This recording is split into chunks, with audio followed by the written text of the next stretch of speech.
ਦਰਸ਼ਕੋ break ਤੋਂ ਬਾਅਦ ਤੁਹਾਡਾ ਸਭ ਦਾ ਭਰਪੂਰ ਸਵਾਗਤ ਹੈ। ਹੁਣ ਆਪਾਂ ਗੱਲਬਾਤ ਕਰਨ ਜਾ ਰਹੇ ਹਾਂ ਅਮਰੀਕਾ ਦੇ ਹਵਾਲੇ ਨਾਲ ਕਿ ਕਿਸ ਤਰ੍ਹਾਂ ਟਰੰਪ ਐਡਮਿਨਿਸਟ੍ਰੇਸ਼ਨ ਨੇ ਇੱਕ ਖੁਫੀਆ ਡਾਕੂਮੈਂਟ ਨੂੰ ਡੀਕਲਾਸੀਫਾਈ ਕੀਤਾ ਹੈ, ਜਿਸ ਮੁਤਾਬਕ ਭਾਰਤ ਚੀਨ ਦੇ ਖਿਲਾਫ ਇੱਕ ਹੱਥ ਠੋਕੇ ਵਜੋਂ ਵਰਤਿਆ ਜਾ ਰਿਹਾ ਹੈ। ਵਿਊਅਰਸ, ਹੈਰਾਨੀ ਦੀ ਗੱਲ ਇਹ ਹੈ ਕਿ ਕੋਈ ਵੀ ਕਲਾਸੀਫਾਈਡ ਡਾਕੂਮੈਂਟ 20 ਸਾਲ ਬਾਅਦ ਡੀਕਲਾਸੀਫਾਈ ਜਿਹੜਾ ਉਹ ਕੀਤਾ ਜਾਂਦਾ ਹੈ, ਪਰ ਅਮਰੀਕਾ ਨੇ ਇਹਨੂੰ ਹੁਣੇ ਹੀ ਡੀਕਲਾਸੀਫਾਈ ਕਰਕੇ ਬਾਈਡਨ ਪ੍ਰਸ਼ਾਸਨ ਦੇ ਰਾਹ ਦੇ ਵਿੱਚ ਕੰਡੇ ਤਾਂ ਖਿਲਾਰੇ ਹੀ ਹਨ, ਪਰ ਨਾਲ ਹੀ ਭਾਰਤ ਨੂੰ ਵੀ ਇੱਕ ਨਿੱਕਾ ਜਿਹਾ ਖਿਡੌਣਾ ਬਣਾ ਕੇ ਦੱਸ ਕੇ ਉਹਨੂੰ 2 ਕੋਡੀ ਦਾ ਕਰ ਦਿੱਤਾ ਹੈ। ਸੋ ਇਸ ਬਾਰੇ ਆਪਾਂ ਵਿਚਾਰ ਚਰਚਾ ਕਰਨ ਜਾ ਰਹੇ ਹਾਂ। ਸੋ ਅਸੀਂ ਚਾਹਾਂਗੇ ਕਿ ਤੁਸੀਂ ਨਾਲ ਇਸੇ ਤਰ੍ਹਾਂ ਹੀ ਬਨੇ ਰਹਿਣਾ। ਦੇਖਣ ਸੁਣਨੀ ਤੁਹਾਡਾ ਸਭ ਦਾ ਬਹੁਤ ਬਹੁਤ ਸ਼ੁਕਰੀਆ ਜੀ। ਡਾਕਟਰ ਸਾਹਿਬ, ਕੀ ਵਿਚਾਰਾਂ ਨੇ ਇਸ ਮੁੱਦੇ ਬਾਰੇ? ਦੇਖੋ, ਤੁਸੀਂ ਬਿਲਕੁਲ ਠੀਕ ਕਿਹਾ ਕਿ ਵੀ ਬਾਈਡਨ ਤਾਂ ਅਗਲੇ 4 ਸਾਲ ਕੰਡੇ ਹੀ ਚੁਗੇਗਾ ਜਿਹੜੇ ਖਿਲਾਰੇ ਹੋਏ ਨੇ। ਇਸ 'ਚ ਵੀ ਕੋਈ ਸ਼ੱਕ ਨਹੀਂ ਹੈ ਕਿ ਟਰੰਪ ਐਡਮਿਨਿਸਟ੍ਰੇਸ਼ਨ ਕੁਛ ਇਸ ਕਿਸਮ ਦੇ ਅਨਪ੍ਰੈਸੀਡੈਂਟਡ, ਅੰਗਰੇਜ਼ੀ ਦਾ ਲਫ਼ਜ਼ ਹੈ, ਜਦੋਂ ਤੁਸੀਂ ਕੋਈ ਇੱਕ ਕੇਸ ਪਹਿਲਾਂ ਹੋਇਆ ਹੁੰਦਾ ਹੈ ਕਿਸੇ ਵੀ, ਜਾਂ ਜਿਵੇਂ ਸੁਪਰੀਮ ਕੋਰਟ ਕਿਸੇ ਮੁਲਕ ਦਾ ਜਾਂ ਅਦਾਲਤ ਦਿੰਦੀ ਹੈ, ਤਾਂ ਕਹਿੰਦੇ ਜੀ ਇਹਦਾ ਪ੍ਰੈਸੀਡੈਂਟ ਹੈ ਕੋਈ, ਮਤਲਬ ਪਹਿਲਾਂ ਕੋਈ ਡਿਸੀਜਨ ਆਇਆ ਹੋਇਆ ਇਹਦੇ ਤੇ।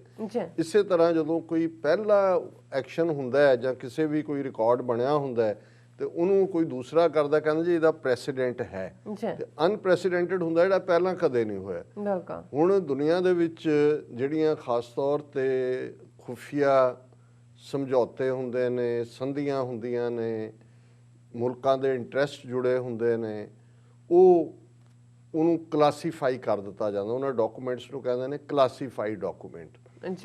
ਔਰ ਕਲਾਸੀਫਾਈਡ ਡਾਕੂਮੈਂਟ ਦੀ ਐਵਰੇਜ ਜਿਹੜੀ ਉਮਰ ਰੱਖੀ ਜਾਂਦੀ ਹੈ ਉਹ 20 ਸਾਲ ਰੱਖੀ ਜਾਂਦੀ ਹੈ ਕਿ 20 ਸਾਲ ਬਾਅਦ ਉਹਨੂੰ ਡੀਕਲਾਸੀਫਾਈ ਕਰ ਦਿੱਤਾ ਜਾਏ। ਹਾਲਾਂਕਿ ਕਈ ਡਾਕੂਮੈਂਟ ਇਸ ਕਿਸਮ ਦੇ ਹੁੰਦੇ ਨੇ ਕਿ 20 ਸਾਲ ਬਾਅਦ ਵੀ ਉਹ ਕਹਿੰਦੇ ਨੇ ਕਿ ਜੀ ਇਹਦੀ ਸੈਂਸਿਟੀਵਿਟੀ ਦੇਖਦੇ ਹਾਂ ਕਿ ਇਹਦੇ ਨਾਲ ਸਾਡੇ ਨੈਸ਼ਨਲ ਇੰਟਰਸਟ ਨੂੰ ਹਰਟ ਪਹੁੰਚੇਗਾ, ਅਸੀਂ ਇਹਨੂੰ ਨਹੀਂ ਡੀਕਲਾਸੀਫਾਈ। ਉਹਨੂੰ ਵੀ ਕਿਉਂਕਿ ਹਕੂਮਤਾਂ ਦੇ ਕੋਲ ਹੁੰਦੇ ਨੇ, ਉਹਨਾਂ ਦੇ ਕੋਲ ਹੁੰਦੇ ਆ ਉਹ ਸਾਰੇ ਡਾਕੂਮੈਂਟ।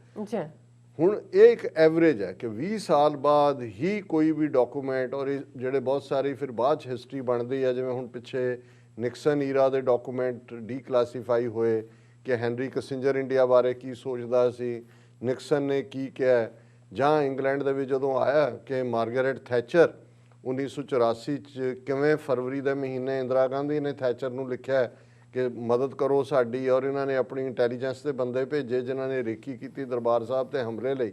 ਹੁਣ ਉਹ ਜਿਉਂ ਹੀ ਗੱਲ ਸਾਹਮਣੇ ਆਈ, ਕਮਿਸ਼ਨ ਦੀ ਮੰਗ ਉੱਠੀ, ਸਿੱਖ ਭੜਕੇ ਕਿ ਭਾਈ ਇਹ ਤੁਸੀਂ ਇੱਕ ਬ੍ਰਿਟਨ ਦੀ ਪ੍ਰਾਈਮ ਮਿਨਿਸਟਰ ਨੇ ਵੀ ਇਸ ਜੈਨੋਸਾਈਡ 'ਚ ਲਿਆ, ਉਹਨਾਂ ਨੇ ਅਗਲੇ ਡਾਕੂਮੈਂਟ ਰੋਕ ਲਏ। ਲੇਕਿਨ ਇਹ 1984 ਦੀ ਘਟਨਾ ਅਸੀਂ ਦੇਖਦੇ ਹਾਂ ਕਿ 20-25 ਸਾਲ ਬਾਅਦ ਜਦੋਂ ਡਾਕੂਮੈਂਟ ਡੀਕਲਾਸੀਫਾਈ ਹੋਏ ਫਿਰ ਸਾਹਮਣੇ ਆਏ। ਹੁਣ ਟਰੰਪ ਬੇਸ਼ੱਕ ਪੈਦਾ ਤਾਂ ਉਹ ਹਾਲਾਤ ਕਰ ਰਿਹਾ ਹੈ ਕਿ ਵੀ ਜਾਂਦਾ ਵੀ ਕਿ ਮੈਂ ਜਿਹੜਾ ਇਹਨੂੰ ਕਿਸੇ ਜੋਗਾ ਨਾ ਰਹੇ, ਲੇਕਿਨ ਇਹਦੇ 'ਚ ਇਹ ਵੀ ਭੁੱਲ ਜਾਂਦੇ ਨੇ ਕਿ ਭਾਈ ਜਿਹਨੂੰ ਤੁਸੀਂ ਇਸ ਸਾਰੇ, ਔਰ ਇਹ ਜਿਹੜਾ ਇੰਡੋ ਪੈਸੀਫਿਕ ਪਾਲਿਸੀ ਹੈ ਅਮਰੀਕਾ ਦੀ, ਭਾਰਤ ਨਾਲ ਕੀ ਹੈ, ਚਾਈਨਾ ਨਾਲ ਕੀ ਹੈ, ਉਹ ਜਿਹੜੀ ਕਿ ਕੁਛ ਸਮਾਂ ਪਹਿਲਾਂ ਹੀ ਡਿਸਾਈਡ ਹੋਈ, 6 ਮਹੀਨੇ, ਸਾਲ, 2 ਸਾਲ ਤੋਂ ਜੋ ਵੀ ਚੱਲ ਰਿਹਾ, ਉਹਨੂੰ ਵੀ ਡੀਕਲਾਸੀਫਾਈ ਕਰਤਾ ਡਾਕੂਮੈਂਟ ਨੂੰ, ਇਹ ਦੱਸਣ ਦੇ ਲਈ ਕਿ ਬਈ ਇਹ ਦੇਖੋ ਕਿਵੇਂ ਭਾਰਤ ਸਾਡਾ ਹੱਥ ਠੋਕਾ ਹੈ ਤੇ ਸਾਡਾ ਅਲਟੀਮੇਟ ਏਮ ਚੀਨ ਨੂੰ ਉਹਦੀ 1 ਬੈਲਟ 1 ਰੋਡ ਇਨੀਸ਼ੀਏਟਿਵ ਨੂੰ ਅੱਗੇ ਨਾ ਜਾਣ ਦੇਣਾ ਹੈ, ਘੇਰਨਾ ਹੈ ਉਹਨੂੰ। ਉਹ ਐਜ਼ ਏ ਇਕਨੋਮਿਕਲ ਪਾਵਰ ਜਿਹੜੀ ਆ ਅਮਰੀਕਾ ਦੇ ਅਲਾਇੰਸ ਟੁੱਟ ਰਹੇ ਨੇ।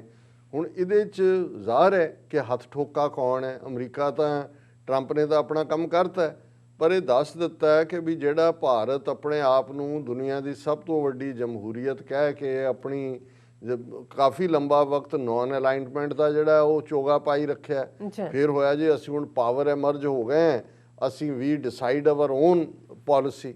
ਔਰ ਜੇ ਹੁਣ ਇੰਡੋ ਪੈਸੀਫਿਕ ਟਰਮ ਜਿਹਨੂੰ ਰਸ਼ੀਅਨ ਫੋਰਨ ਮਿਨਿਸਟਰ ਨੇ ਨਕਾਰਿਆ, ਉਹਨਾਂ ਨੇ ਕਿਹਾ ਕਿ ਇੰਡੀਆ ਵਰਤਿਆ ਜਾ ਰਿਹਾ ਅਮਰੀਕਾ ਦੇ ਹੱਥਾਂ 'ਚ। ਔਰ ਈਵਨ ਜਿਨ੍ਹਾਂ ਨੇ ਕੁਆਡ ਦੇ ਨਾਂ ਥੱਲੇ ਜਿਹੜੇ ਆਸਟ੍ਰੇਲੀਆ ਔਰ ਜਾਪਾਨ ਜਿਹੜੇ ਨਾਲ ਵੀ ਲੱਗੇ, ਉਹਨਾਂ ਨੇ ਚੀਨ ਨਾਲ ਇੰਡੀਪੈਂਡੈਂਟ ਸਮਝੌਤਾ ਵੀ ਕਰ ਲਿਆ ਤੇ ਹੱਥ ਠੋਕੇ ਭਾਰਤ ਨੇ ਚੀਨ ਨੂੰ ਆਪਣੇ ਗਲ ਵੀ ਪਵਾ ਲਿਆ।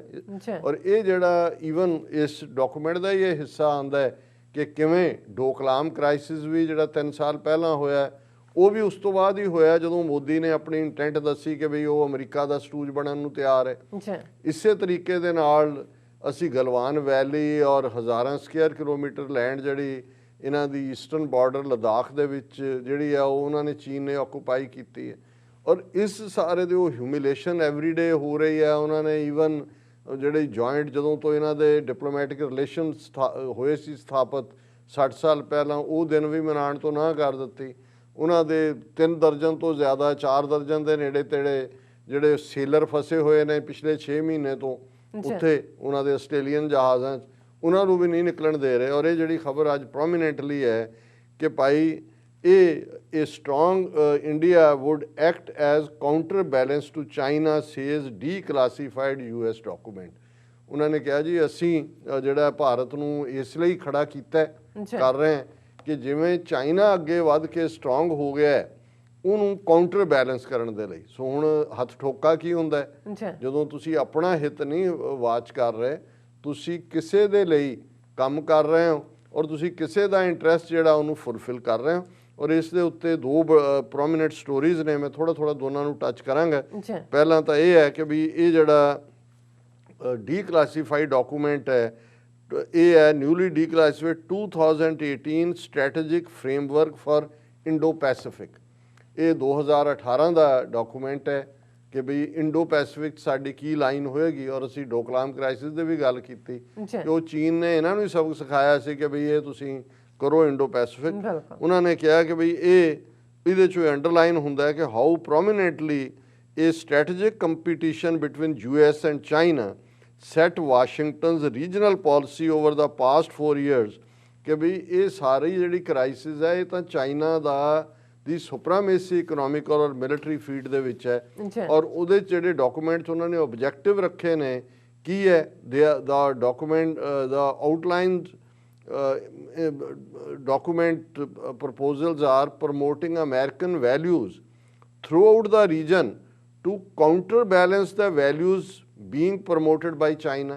ਕਿ ਚੀਨ ਦੇ ਹਿੱਤਾਂ ਦੀ ਜਾਂ ਉਹਨਾਂ ਦੀਆਂ ਕਦਰਾਂ ਕੀਮਤਾਂ ਦੇ ਵਿਰੋਧ 'ਚ ਉਸ ਖਿੱਤੇ 'ਚ ਦੂਜਿਆਂ ਨੂੰ ਖੜਾ ਕਰਨਾ। ਡੈਟਰਿੰਗ ਚਾਈਨਾ ਫਰੋਮ ਯੂਜ਼ਿੰਗ ਫੋਰਸ ਔਰ threats against US allies and partners। ਕਿ ਜੀ ਜਿਹੜੇ ਸਾਡੇ ਅਲਾਈ ਔਰ ਪਾਰਟਨਰ ਨੇ, ਜਿਹੜਾ ਜ਼ਾਹਰ ਹੈ ਭਾਰਤ ਜਿਹਨੂੰ ਉਹਨਾਂ ਨੇ ਆਪਣਾ ਸਾਥੀ ਬਣਾਇਆ, ਕਿ ਉਹਦੇ ਖਿਲਾਫ ਜਿਹੜੀ ਕੋਈ ਫੋਰਸ ਚਾਈਨਾ ਯੂਜ਼ ਕਰਦਾ ਉਹਨੂੰ ਅਪੋਜ਼ ਕਰਨਾ। ਵੀ ਡੋਕਲਾਮ 'ਚੋਂ ਜੁੱਤੀਆਂ ਖਾਂਦੇ ਰਹੇ, ਤੁਸੀਂ ਉਹਦੇ 'ਚ ਇੰਟਰਵੀਨ ਹੀ ਨਹੀਂ ਕੀਤਾ। ਗਲਵਾਨ ਵੈਲੀ 'ਚ 20 ਫੌਜੀ ਵੀ ਮਰਵਾਏ, 1000 ਸਕੁਅਰ ਕਿਲੋਮੀਟਰ ਤੋਂ ਜ਼ਿਆਦਾ ਟੈਰੀਟਰੀ ਵੀ ਗਈ। ਅੱਜ ਵੀ ਉੱਥੇ ਠੰਡ 'ਚ ਠਰੂ ਕਰ ਰਹੇ ਨੇ। ਤੁਸੀਂ ਉਹਨਾਂ ਨੂੰ ਠੰਡ ਦੀਆਂ ਯੂਨੀਫਾਰਮਾਂ ਤਾਂ ਭੇਜੀਆਂ, ਨਾਲ ਡਾਲਰ ਵੀ ਜਿਹੜੇ ਦੁੱਗਣੇ ਪੈਸੇ ਲਾ ਕੇ ਦਿੱਤੇ। ਚੰਗਾ ਤੁਹਾਡਾ ਪਾਰਟਨਰਸ਼ਿਪ ਕਾਊਂਟਰ ਤੁਸੀਂ ਕਰ ਰਹੇ ਹੋ ਨਹੀਂ ਕਿ ਵੀ ਉਹ ਹੁਣ ਮਤਲਬ ਤਾਂ ਇਹੀ ਹੈ ਕਿ ਵੀ ਖਾਣ ਪੀਣ ਨੂੰ ਬਾਂਦਰੀ, ਟੰਬੇ ਖਾਣ ਨੂੰ ਰਿਚ। ਵੀ ਤੁਸੀਂ ਆਪਣੇ ਡਾਲਰ ਵੀ ਬਣਾਓ, ਚਾਈਨਾ ਨੂੰ ਕੰਟੇਨ ਕਰੋ, ਤੇ ਉਹ ਬਾਂਦਰ ਰਿਚ ਵਰਗੇ, ਜਿਹੜਾ ਅੱਜ ਕੱਲ੍ਹ ਸ਼ਕਲ ਵੀ ਬਣਾਈ ਹੋਈ ਹੈ ਉਹਨੇ ਰਿਚ ਵਰਗੀ ਮੋਦੀ ਨੇ, ਉਹ ਜੁੱਤੀਆਂ ਖਾਣ ਨੂੰ ਅੱਗੇ ਕਰ ਦਿੱਤੇ ਉਹਨਾਂ ਦੇ। ਫਿਰ ਉਹਨਾਂ ਨੇ ਕਿਹਾ ਵੀ ਥਰਡ ਡੈਟਰਿੰਗ ਚਾਈਨਾ, ਇਹ ਹੋ ਗਿਆ ਫੋਰਸ ਯੂਜ਼ ਕਰਨ ਦਾ। ਡੈਟਰਿੰਗ China from using force or threats against US allies and partners, building a credible economic response and advancing US global economic leadership to counter China's influence as well as its major regional projects such as Belt and Road Initiative। ਗੱਲ ਤਾਂ ਮੁੱਕ ਆ ਗਈ ਸਾਹਮਣੇ ਕਿ ਸਭ ਤੋਂ ਵੱਡੀ ਤਕਲੀਫ ਇਹਨਾਂ ਨੂੰ $380 ਬਿਲੀਅਨ ਦਾ ਜਿਹੜਾ ਰੋਡ ਐਂਡ ਬੈਲਟ ਪ੍ਰੋਜੈਕਟ, ਜਿਹਦੇ ਥੱਲੇ ਚਾਈਨਾ, ਯੂਰਪ ਦੇ ਵਿੱਚ, ਅਫਰੀਕਾ ਦੇ ਵਿੱਚ ਦੂਜੇ, ਹੁਣ ਅਫਰੀਕਾ ਬਾਰੇ ਤੁਹਾਨੂੰ ਕੋਈ ਖਬਰ ਨਹੀਂ ਮਿਲਦੀ, ਪਰ ਅਫਰੀਕਾ 'ਚ ਚੀਨ ਔਰ ਰਸ਼ੀਆ ਵੀ ਨਾਲ ਅਮਰੀਕਨ ਇੰਟਰਸਟ ਬਿਲਕੁਲ ਮਾਈਨਸ, ਇਹਨਾਂ ਨੂੰ ਲੈ ਦੇ ਕੇ ਉਹ ਪੈਸੀਫਿਕ ਹੀ ਮਿਲਿਆ ਕਿਉਂਕਿ ਉੱਥੇ ਚਾਈਨਾ ਨੂੰ ਕੰਟੇਨ ਕਰਨਾ ਚਾਹੁੰਦੇ ਨੇ, ਪਰ ਹੋਇਆ ਨਹੀਂ। ਇਸ ਦੇ ਉਲਟ ਰਾਦਰ ਅਸੀਂ ਗੱਲ ਕਰਾਂਗੇ ਕਿ ਕਿਵੇਂ ਜਿਹੜਾ ਚੀਨ ਨੇ ਇਹਦੇ ਉੱਤੇ, ਜਦੋਂ ਹੁਣ ਇਹ ਡਾਕੂਮੈਂਟ ਸਾਹਮਣੇ ਆਇਆ ਤੇ ਚੀਨ ਦਾ ਜਿਹੜਾ ਸਟੇਟ ਮੀਡੀਆ ਨੇ ਇਸ ਦੇ ਉੱਤੇ ਰਿਐਕਟ ਕੀਤਾ। ਔਰ ਇਹਦੇ 'ਚ ਕਿਉਂਕਿ ਇੱਕ ਇੰਡੀਆ ਵਾਲਾ ਪਾਰਟ ਹੈ, ਦੂਸਰਾ protecting Taiwan and helping India contain China. ਇਹ ਡਾਕੂਮੈਂਟ ਦੇ ਲਫ਼ਜ਼ ਨੇ ਕਿ ਜੀ ਅਸੀਂ ਤਾਈਵਾਨ ਨੂੰ ਵੀ ਵਰਤ ਰਹੇ ਔਰ ਇੰਡੀਆ ਨੂੰ ਵੀ, ਔਰ ਦਲਾਈ ਲਾਮਾ ਫੈਕਟਰ ਵੀ ਉਹਦੇ 'ਚੋਂ ਹੀ ਨਿਕਲਿਆ ਕਿ ਭਾਈ ਉਹਨੂੰ ਗਵਰਨਮੈਂਟ ਇਜ਼ਰਾਈਲ ਨੂੰ ਮਾਨਤਾ ਦੇਣ ਤਾਂ ਗਏ ਨੇ। ਔਰ ਉਹਨਾਂ ਦਾ ਫੋਰਨ ਮਿਨਿਸਟਰੀ ਸਪੋਕਸਮੈਨ ਚਾਈਨਾ ਦਾ ਜ਼ਾਓ ਲਿਜੀਅਨ, ਉਹਨੇ ਹੀ dismiss the framework as certain politicians on the US side want to mark their legacy. It only proves the malign motives of US side to contain China, he said, adding that it reeks of Cold War mentality and belongs to the dustbin of history। ਇਹ ਬੜੀ strong statement ਉਹਨੇ ਕਿਹਾ ਜੇ ਇਹਨਾਂ ਦਾ document ਉਹ ਜਿਹੜਾ ਕੂੜਾਦਾਨ ਯੋਗ ਹੈ, ਇਹਦਾ ਕੋਈ ਨਹੀਂ। ਔਰ ਇਹ ਜਿਹੋ ਜਿਹਾ ਕੰਮ ਸੋਵੀਅਤ ਯੂਨੀਅਨ ਨਾਲ ਕਰਦੇ ਸੀ ਕੋਲਡ ਵਾਰ ਈਰਾ ਵੇਲੇ, ਇਵੇਂ ਚਾਈਨਾ ਨਾਲ ਕਰ ਰਹੇ ਨੇ। ਪਰ ਸਾਡੇ ਲਈ ਇਹਦੀ ਔਕਾਤ ਜਿਹੜੀ ਹੈ ਇੱਕ ਕੂੜਾਦਾਨ 'ਚ ਸੁੱਟੇ ਜਿਹੜੇ ਹੈ ਕਾਗਜ਼ ਤੋਂ ਵੱਧ ਕੇ ਕੁਛ ਨਹੀਂ ਹੈ। ਔਰ ਇਹ ਉਹਨਾਂ ਨੂੰ ਹੁਣੇ ਪੁੱਛਿਆ ਜਾਂਦਾ ਹੈ ਕਿ ਬਈ ਕੁਆਡ ਤਾਂ ਤੁਸੀਂ ਖੜਾ ਕਰ ਲਿਆ, ਲੇਕਿਨ ਸਿਕਿਉਰਿਟੀ ਕੋਆਪਰੇਸ਼ਨ ਦੇ ਨਾਂ ਥੱਲੇ ਕਿ ਇੰਡੀਆ, ਜਾਪਾਨ, ਆਸਟ੍ਰੇਲੀਆ ਦੇ ਨਾਲ ਕਰਨਾ, ਪਰ ਇਹਦੀਆਂ ਇਕਨੋਮਿਕਲ ਐਸਪੀਰੇਸ਼ਨਸ ਤਾਂ ਤੁਰੀਆਂ ਹੀ ਨਹੀਂ ਹੈ, ਕਿਉਂਕਿ ਉਹਨਾਂ ਨੇ ਆਸਟ੍ਰੇਲੀਆ ਨੇ ਵੀ ਔਰ ਜਾਪਾਨ ਨੇ ਵੀ ਚਾਈਨਾ ਦੇ ਨਾਲ TPP ਸਾਈਨ ਕਰ ਲਿਆ। ਹੁਣ TPP ਹੈਗਾ ਟਰਾਂਸ ਪੈਸੀਫਿਕ ਪਾਰਟਨਰਸ਼ਿਪ ਐਗਰੀਮੈਂਟ, ਕਿਉਂਕਿ ਅਮਰੀਕਾ ਨੇ ਕੱਟ ਤਾਂ ਦਿੱਤਾ, ਲੇਕਿਨ ਉਸ ਤੋਂ ਬਾਅਦ ਕੋਈ ਜਿਹੜੀ ਹੈ ਪੈਰਲਲ ਸਕੀਮ ਨਹੀਂ ਦਿੱਤੀ ਜਿਹਦੇ ਥੱਲੇ ਉਹਨਾਂ ਨੂੰ ਜਿਹੜਾ ਨਾਲ ਲਿਆ ਜਾ ਸਕੇ। ਉਹਨਾਂ ਕੋਲ ਕੋਈ ਚੋਇਸ ਨਹੀਂ ਸੀ ਕਿ ਵੀ the Trump's inconsistent approach to America's own allies and partners on the trade front ਉਹਨੇ ਇਹ ਮਜਬੂਰ ਕਰ ਦਿੱਤਾ ਹੈ ਕਿ ਵੀ ਉਹ, ਕਿਉਂਕਿ TPP ਐਗਰੀਮੈਂਟ 'ਚੋਂ ਅਮਰੀਕਾ ਨੇ ਵਿਦਡਰਾਅ ਕਰ ਲਿਆ, ਪਰ ਉਹਨਾਂ ਦੇ ਕੋਲ ਫਿਰ ਜਾਪਾਨ, ਆਸਟ੍ਰੇਲੀਆ ਔਰ ਇਹਨਾਂ ਕੋਲ ਕੋਈ ਚੋਇਸ ਨਹੀਂ ਸੀ। ਫਿਰ ਸੈਕੰਡਲੀ ਜਿਹੜਾ to end of his term China backed regional comprehensive economic partnership RCEP ਜਿਹੜਾ ਹੈ ਉਹ ਚਾਈਨਾ ਨੇ ਫਲੋਟ ਕੀਤਾ, ਜਿਹੜਾ ਆ ਗਿਆ ਜਿਹਦੇ Japan, south Korea, Australia, New Zealand ਇਹ ਸਾਰੀਆਂ ਉਹਦੇ ਨਾਲ ਆ ਗਏ ਚੀਨ ਨਾਲ। ਸੋ ਤੁਹਾਡਾ ਕੁਆਡ ਦਾ ਵੀ ਇਨਫਲੂਐਂਸ ਖਤਮ ਹੋ ਗਿਆ, ਉਹਨੂੰ ਘੇਰਨ ਦਾ ਵੀ ਮਤਲਬ ਟੁੱਟ ਗਿਆ। ਔਰ ਇਸ ਸਾਰੇ ਦੇ ਨਾਲ ਜਿਹੜੀ ਗੱਲ ਇਹਦੇ ਅਮਰੀਕਾ ਨੇ, ਹੁਣ ਅਸੀਂ ਜਦੋਂ ਇਹ ਕਹਿੰਦੇ ਆ ਕਿ ਆਉਣ ਵਾਲੀਆਂ ਜੰਗਾਂ ਦੇ ਵਿੱਚ ਪਾਣੀ ਵੈਪਨ ਵੀ ਹੈ ਤੇ ਪਾਣੀ ਕਾਜ਼ ਆਫ ਵਾਰ ਵੀ ਹੋਏਗਾ, ਔਰ ਅਮਰੀਕਾ ਦੇ ਇਸ ਡਾਕੂਮੈਂਟ 'ਚ ਉਹਨਾਂ ਨੂੰ ਇਹ ਫਿਕਰ ਹੈ ਭਾਰਤ ਦੇ ਹਵਾਲੇ ਨਾਲ। ਉਹਨਾਂ ਨੇ ਕਿਹਾ ਜੀ ਕਿ ਚੀਨ ਜਿਹੜਾ ਉਹ ਬ੍ਰਹਮਪੁੱਤਰ ਦੇ ਪਾਣੀ ਨਾਲ ਛੇੜਛਾੜ ਕਰ ਰਿਹਾ ਹੈ, ਔਰ ਇਹ ਵੀ ਔਰ ਇਹ ਡਾਕੂਮੈਂਟ ਦੇ ਵਿੱਚੋਂ ਹੀ ਆਉਂਦਾ ਹੈ। The document notes China's aim to dissolve US alliances and partnership in the region, exploit vacuums and opportunities created by these diminished bonds। ਔਰ ਇਸ ਦੇ ਨਾਲ ਉਹਨਾਂ ਨੇ ਕਿਹਾ ਕਿ ਜਿਹੜਾ ਜੋ ਬਾਈਡਨ ਹੈ ਇਹ ਉਹਨੂੰ ਜਾਰੀ ਨਾ ਰੱਖ ਸਕੇ ਕਿ ਅਮਰੀਕਾ ਫਸਟ ਦਾ ਸਲੋਗਨ ਅਸੀਂ ਦਿੱਤਾ ਹੈ, ਲੇਕਿਨ ਉਹਦੇ 'ਚ ਨਾਲ ਉਹਨਾਂ ਨੇ ਇਸ ਗੱਲ ਨੂੰ ਕਿਹਾ indeed countries from India to Japan wary of unpredictability in Washington had in 2018 and 2019 moved to try and shore up relations with India। ਔਰ ਫਿਰ ਉਹਨਾਂ ਨੇ ਕਿਹਾ ਵੀ ਇਹ ਮੋਦੀ ਨੇ 2017 'ਚ ਇਨਫਾਰਮਲ ਸਮਿਟ ਕੀਤੀ, ਨਤੀਜੇ 'ਚ ਜਿਹੜਾ ਡੋਕਲਾਮ ਚੀਨ ਨੇ ਉਹਦਾ ਜਵਾਬ ਦਿੱਤਾ। ਔਰ ਇਸ ਸਾਰੇ 'ਚੋਂ ਅਲਟੀਮੇਟਲੀ ਜਿਹੜਾ ਪਾਣੀ ਦੇ ਇਸ਼ੂ ਦੇ ਉੱਤੇ ਦੂਸਰੇ ਡਾਕੂਮੈਂਟ ਦੇ ਵਿੱਚ ਸੀ ਕਿ ਵੀ ਕਿਵੇਂ ਇਸ ਸਾਰੇ ਪੀਰੀਅਡ 'ਚ ਚਾਈਨਾ ਅੱਗੇ ਪ੍ਰੋਗਰੈਸ ਕਰਦਾ ਚਲਾ ਗਿਆ। और consequently the US to-do list has on it offers of support to India via military, diplomatic and intelligence channel to help address continental challenges such as the border dispute with China and access to water including the Brahmaputra and other rivers facing diversion by China। already ਇਹਨਾਂ ਦਾ ਉਹ document ਜਿਹੜਾ 3 ਸਾਲ ਪੁਰਾਣਾ ਹੈ ਉਹਦੇ 'ਚ ਉਹਨਾਂ ਨੂੰ ਪਤਾ ਹੈ ਵੀ ਚੀਨ ਨੇ ਬ੍ਰਹਮਪੁੱਤਰ ਉਹਨਾਂ ਨੇ ਕਿਹਾ ਜੀ ਅਸੀਂ ਇੰਡੀਆ ਦੀ ਮਦਦ ਕਰਾਂਗੇ। ਹੁਣ ਜੇ ਬ੍ਰਹਮਪੁੱਤਰ ਨੂੰ ਡਾਈਵਰਟ ਕਰਨਗੇ ਸਤਲੁਜ ਕਿਉਂ ਨਹੀਂ ਕਰ ਸਕਦੇ? ਵਾਟਰ ਐਜ਼ ਏ ਵੈਪਨ ਦੀ ਗੱਲ ਆ ਗਈ। ਔਰ ਉਹਨਾਂ ਨੇ ਇਹ ਕਿਹਾ ਵੀ ਜੇ ਇੰਡੀਆ ਨੇ ਐਕਟ ਈਸਟ ਪਾਲਿਸੀ ਬਣਾਈ ਤੇ ਅਮਰੀਕਾ ਨੇ ਇਸ ਹਵਾਲੇ ਨਾਲ ਉਹਨਾਂ ਦੇ ਵਿੱਚ ਵੜ ਗਏ ਕਿ ਜੀ ਅਸੀਂ ਤੁਹਾਡੀ ਇਸ ਪਾਲਿਸੀ ਦੀ ਹਮਾਇਤ ਕਰਦੇ ਹਾਂ।